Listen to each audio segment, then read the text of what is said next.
This is TLV1.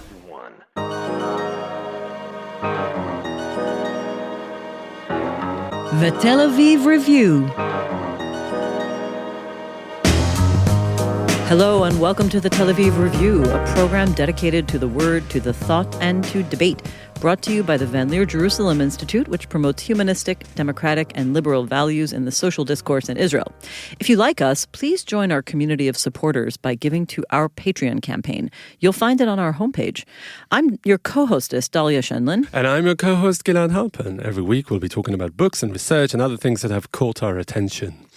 Our guest today is Professor Eva Jablonka of the Korn Institute for the History and Philosophy of Science and Ideas at Tel Aviv University. She's had a long year's interest in biology, both as a scientist and a historian/philosopher. And that is the subject matter of her forthcoming book entitled The Evolution of the Sensitive Soul, to be published in early 2019 by MIT Press. In it, she, alongside her co-authors, tried to establish the evolutionary processes that led to the formation of consciousness in living creatures. This topic was at the heart of a lecture she recently gave at the Van Leer Institute as part of the ongoing Science in the 21st Century series. Professor Eva Jablonka, hello and welcome to the Tel Aviv Review. Hello, and thank you for inviting me. So your endeavor to go down to the bottom of the evolution of consciousness, is it primarily biological or philosophical? Well, it is both, really, because the way that I do science is I need to also go into the philosophical and conceptual problems, especially when you're dealing with a very big question like this. I mean, you have to know what you're talking about when you're talking about consciousness, and this is very, very difficult, because there is no definition that is acceptable. On the other hand, there is a way of characterizing it, which is not the same as a definition. A characterization is you're telling people, well, in order to have consciousness, you need to have this and this and this and this characteristics. You don't tell them how these characteristics are put together. So you need to go to philosophy and science in order to start explaining what you are actually talking about. This is the first step, and this is something that philosophers have been doing or trying to do for very many years. As far as Aristotle? As far as Aristotle in the West, and before, also Plato.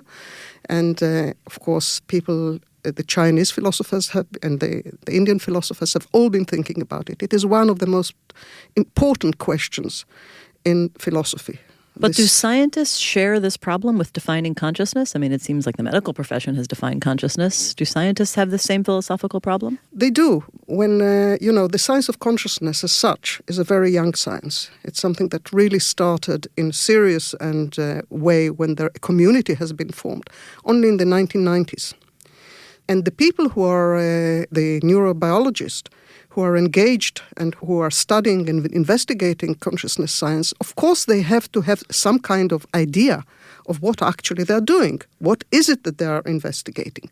So they have to go into philosophy, even though they don't have, they're not professional philosophers. I mean, this is exactly, to my mind, the challenge of of the heart of your research is how do you bridge this gap between tangible matter that science focuses on and empirical, observable material things and this completely intangible realm that we call consciousness? Or, to me, it seems like the same problem of trying to understand the relationship between the brain and the mind, or the heart and the soul.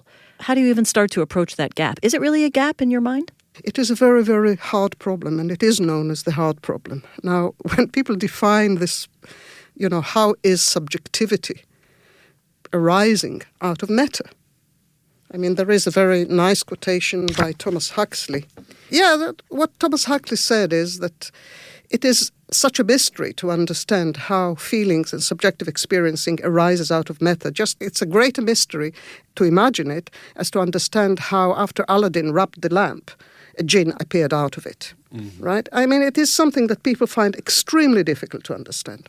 And it is very difficult to understand because subjective experiences is something that is a first-person phenomenon. You feel it. How can I know how you feel your toothache, for example? how can one describe this kind of things? How can one approach it yes, of course, I can tell you what kind of receptors and what kind of molecules you have in your blood and even changes in your brain and things like that. I can do all this. But this is not pain. This is a kind of third-person description of pain. So how is it possible at all to talk about first-person subjective experiencing in scientific terms? This is a very, very hard problem. And some people, when they define the hard problem, they think it is not really possible to understand it through a scientific investigation. Now, Simone Ginsburg, with whom I'm writing this book, and I disagree. Otherwise, we wouldn't write this book. And we think that it is possible to approach the problem, to get an insight into what it is to have subjective experiencing through a study of evolution. And the reason that we think that evolution is important, first of all, because evolutionary history gives you a kind of dynamics. It doesn't start from what you already have. It starts from what was historically the case and follows it up until you get to present-day kind of situation. And especially if you are focusing on transitions, on the first transition to consciousness, then you're taking a creature, an organism that is not yet conscious, but is very complicated already. It's on the verge of consciousness, but it's not conscious. You cannot call it conscious. And then you describe the first organism that is. And this will be the simplest organism of its type. So you're not dealing with all the complications that have happened during evolution and are still happening, that are creating association and dissociation which may blind you to the basic principles of what it's like to be a conscious being. That's why we choose the evolutionary approach. Now, this is not enough. And realizing that we need an evolutionary approach was only the starting point. Then we asked ourselves, well, how do we study this? What kind of thing is consciousness? Is consciousness a property? Is consciousness a process? Or is consciousness a way of being, like living? And then we went back to Aristotle and read his great book, because Aristotle has been a philosopher who thought most deeply about biology and psychology. And when he was thinking about the kind of creatures that we call living creatures, he thought that there are three types of living creatures, and three modes of being. The first one is the simplest one. He called it the nutritive or reproductive soul, and this is the soul of plants, he believed. These are creatures that are organized in such a way that they maintain themselves over time. They grow and reproduce. Their soul, he called this dynamic organization a soul, and this is the simplest soul. It's not a soul, of course, in the Christian, Judaic or Islamic sense at all. It's a principle of organization, but a very specific principle of organization. And then he said, on top of this soul, some organisms have this soul, which is all living creatures must have, but there are other organisms that also have a sensitive soul. And the sensitive soul, said Aristotle, is the kind of soul of animals, that only animals have, which is able to perceive the world, to feel something about it, to evaluate the perceptions that it has. It has desires. It has feelings, said Aristotle. So this is the second type of soul. That is why we called our book The Evolution of the Sensitive Soul, because it is this that we're interested in. And what's the third type? The third type is the rational soul. The rational soul is the soul of human beings. And this soul is driven by abstract values like the beautiful, the just, the good, the bad. And this also, we evaluate these things. We make evaluations and are driven to action by these things.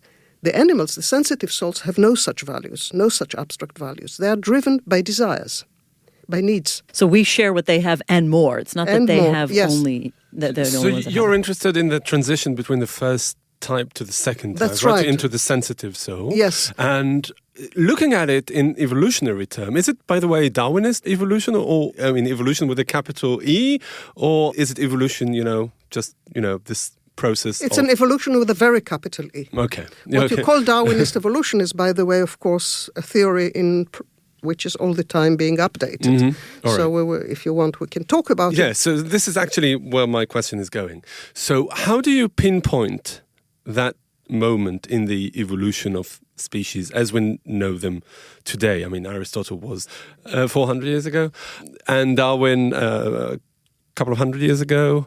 I mean, and as you say, the theory of evolution and genetics and biology in general has come a long way since Darwin as well. Where do the two meet? The Aristotelian philosophy and the Darwinist theory of evolution, and what has become ever since? Well, Aristotle was not an evolutionary biologist. He believed in an eternal world, right? He thought that things have already And of course, been... he didn't think that the first type of soul would transform at some point into the second, No, right? he didn't think so, at least not as far as I know.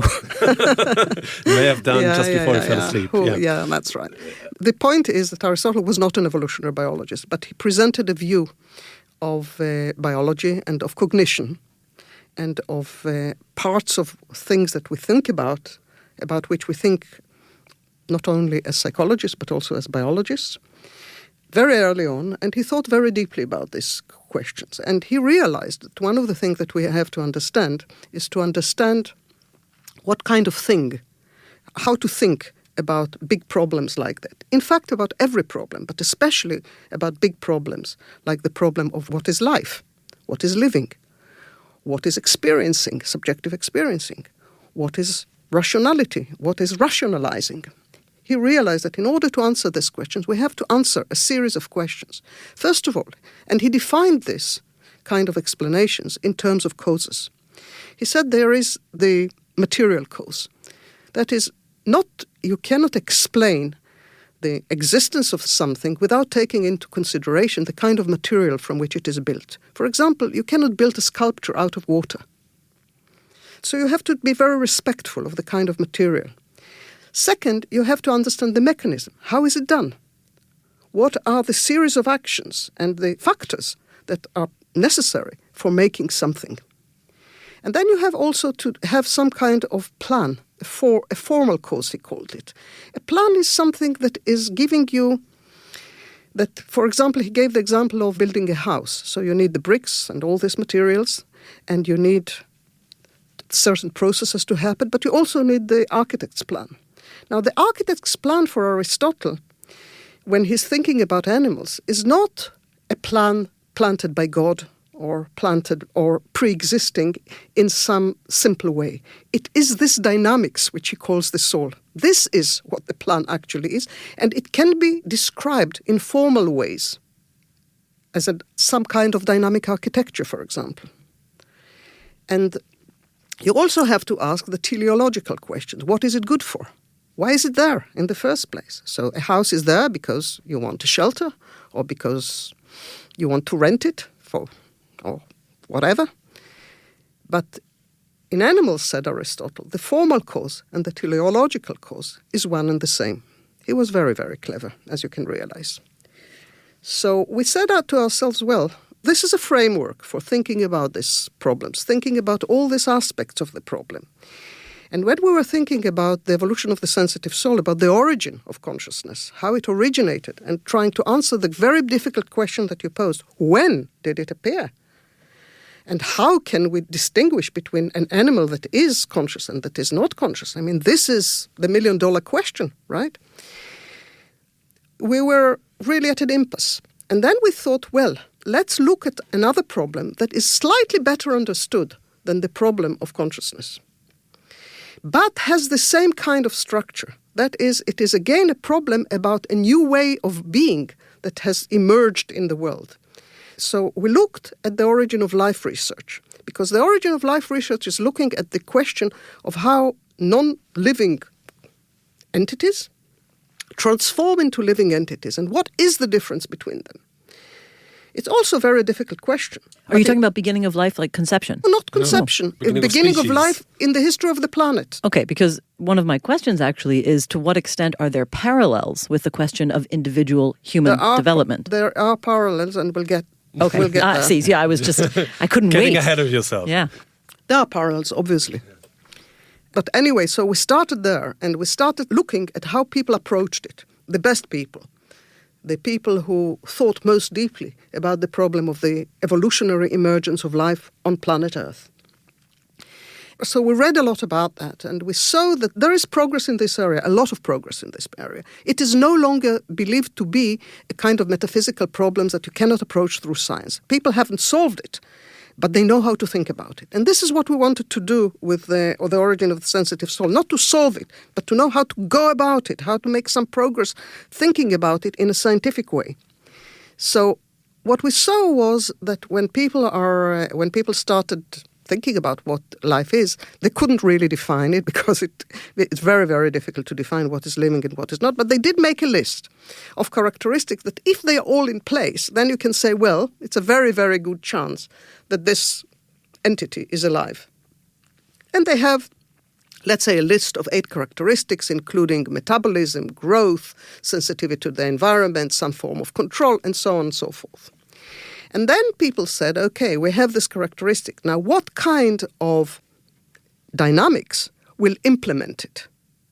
And what kind of material, of course, will implement it? But what kind of dynamics will implement it? How can we build a model where all these features of life will be actually either preconditions or the products of this dynamic system? Who are these people? Are they early modern scientists? Yeah, one of the people on whose work we were really relying quite a lot was a chemist, Tibor Ganti, Hungarian chemist, who was also a very deep thinker. And he built up a model which he called the chemoton, which is exactly satisfying all this list of characteristics that a lot of scientists agree on. And then he also did something else. He and other important scientists such as John Maynard Smith and Ernst Satmari, Ernst Satmari is a very prominent evolutionary biologist in Europe, in Hungary. He was a student of Ganti, and John Maynard Smith was one of the most important evolutionary biologists in the second half of the 20th century.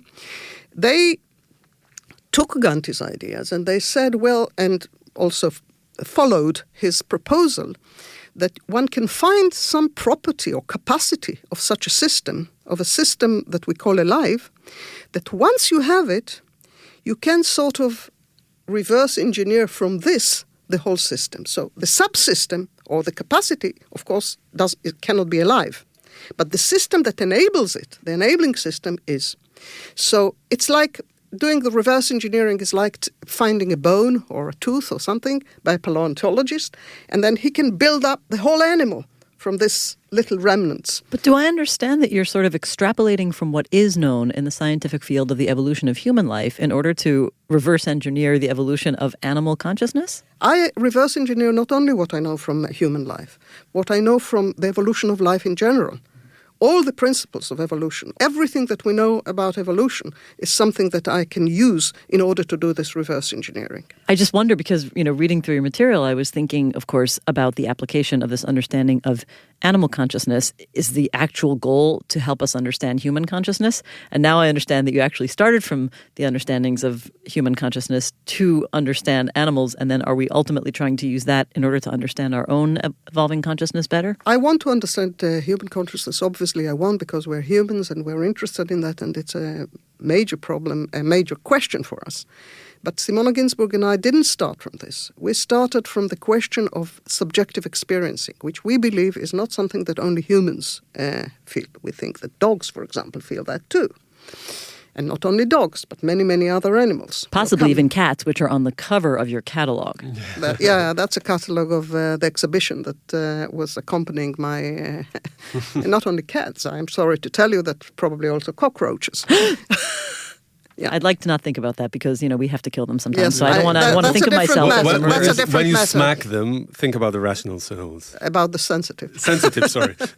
Well, who knows? They seem not to have a rational soul because it does depend on having a symbolic system. Well, if they were rational, they definitely would not appear anywhere near me because they get killed. That's right, exactly that. But I do want to ask you about this overlap with individual human development. I mean, I realize this is not the focus of your work, but I couldn't help but think when we're talking about, evolution, what does it tell us, or what is the relationship or the parallels that we can draw with individual human development? I mean, we've all watched children start out with, as babies with little that we can understand as rational. Clearly they have some sort of consciousness, but it's not a rational consciousness, and we watch it evolve as they grow and develop language and develop thoughts, and we get excited every time they have an abstract thought for the first time. I mean, Does your work give us insight about individual human development as well? Not about the rational soul. I mean, we do say something about the rational soul in the last chapter.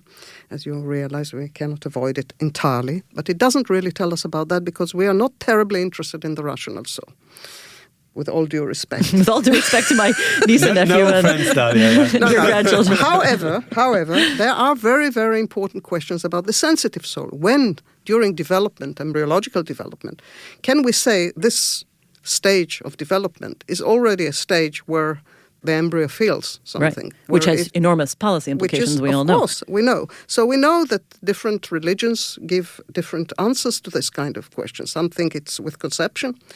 The Muslims, if I remember correctly, think it appears at 40 days of development. And there are different, some people think 3 months, and so on. I think that although this was not the main concern of of what we're doing, there are implications.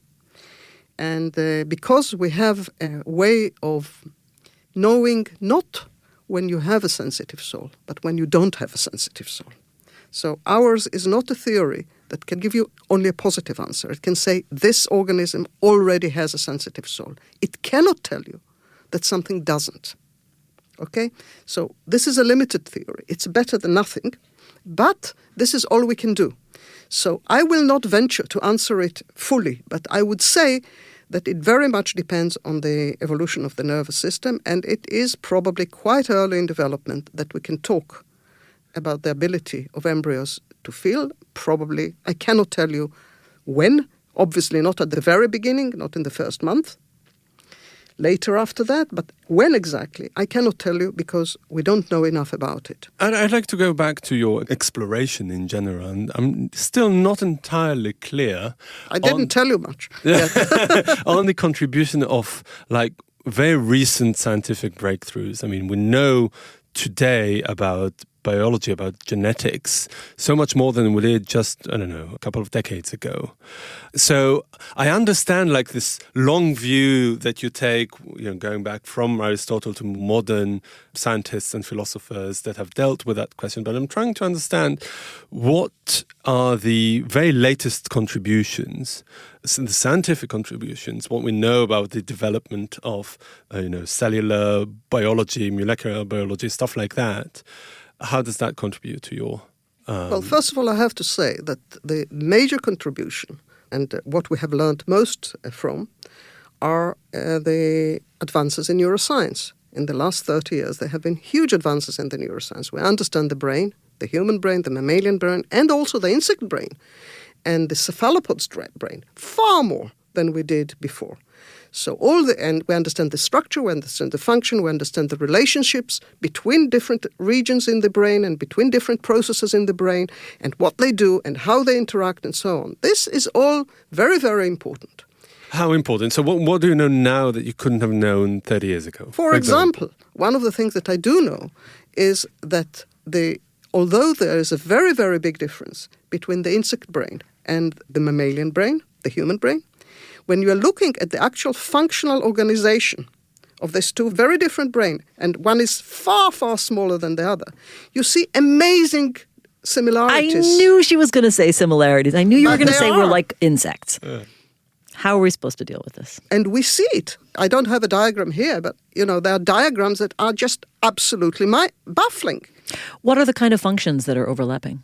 Well, we're talking about memory functions that are related to motor behavior, functions that are related to the perception, functions that are related to the coordination of perception and action, and the relationship between them. It's not just that you have the same type of functional regions, but the relationship between them and the relationship between substructures within this are amazingly similar. So this is something that we didn't know that is a very, very big surprise to us, for example. We also understand the complexity of the brain in terms of what kind of processes are going on, how dynamic they are. The incredible plasticity of the brain is something that we're beginning to understand. And here, the molecular aspects are beginning to be very, very important because we understand these things at a biochemical level, and also we understand things that are called epigenetics, which are molecular mechanisms that lead to the persistence of certain functional states of genes, of gene expression.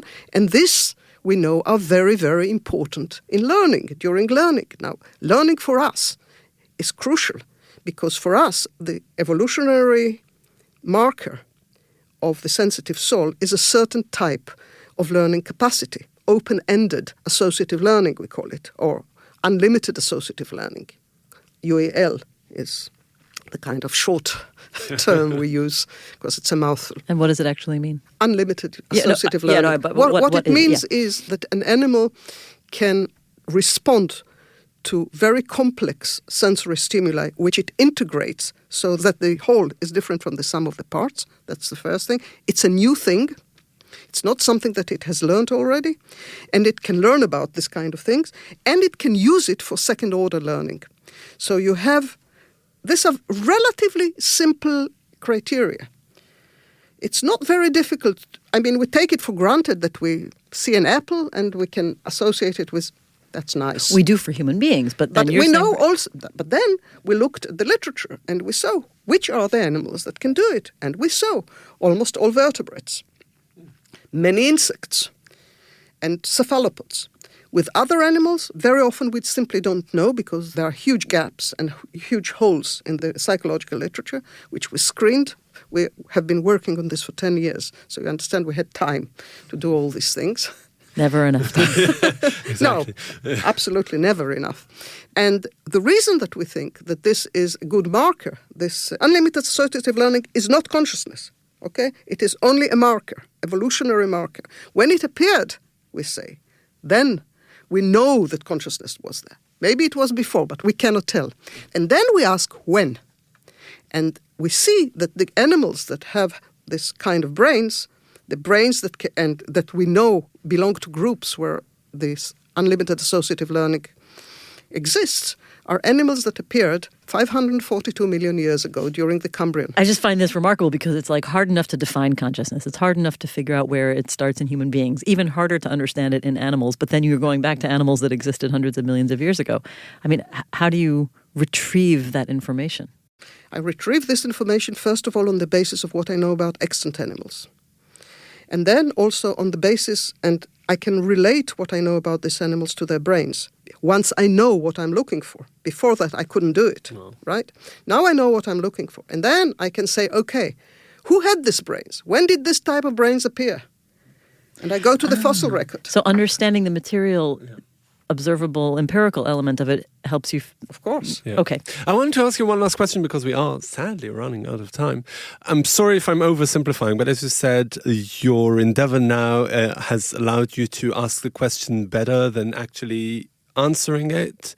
So taking into account the very rapid progress of biochemistry and all sorts of other scientific fields, what do you think is the main impediment now that prevents you from actually attempting to answer the question, and do you see it being lifted in the near future? Well, you know, it's, as I said, consciousness studies as a defined discipline emerged something like mid-90s.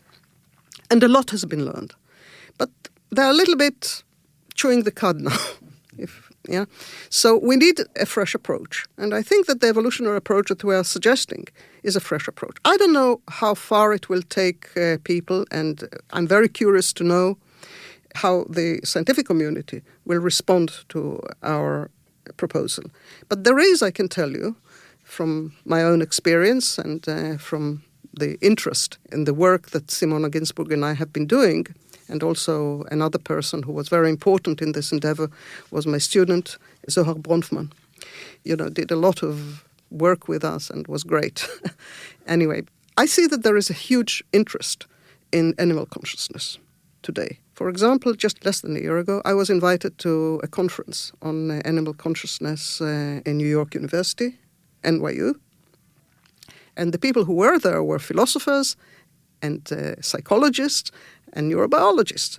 They were all there talking to each other, trying to figure out how to think about the problem. And my lecture was one of many lectures in that conference. But what it tells you is that there is very big interest in the very question. And when there is interest in a question, and there are a lot of smart people working on it, there will be progress. So first of all, you have to make the question exist for people. This is the first thing you have to do. And once they see it as a question that is answerable, that is of importance, that is intriguing, there will always be people who will work on it. And in this way, your work is trailblazing, just by no, laying the it's not foundations just- for other people to think It's not about just me.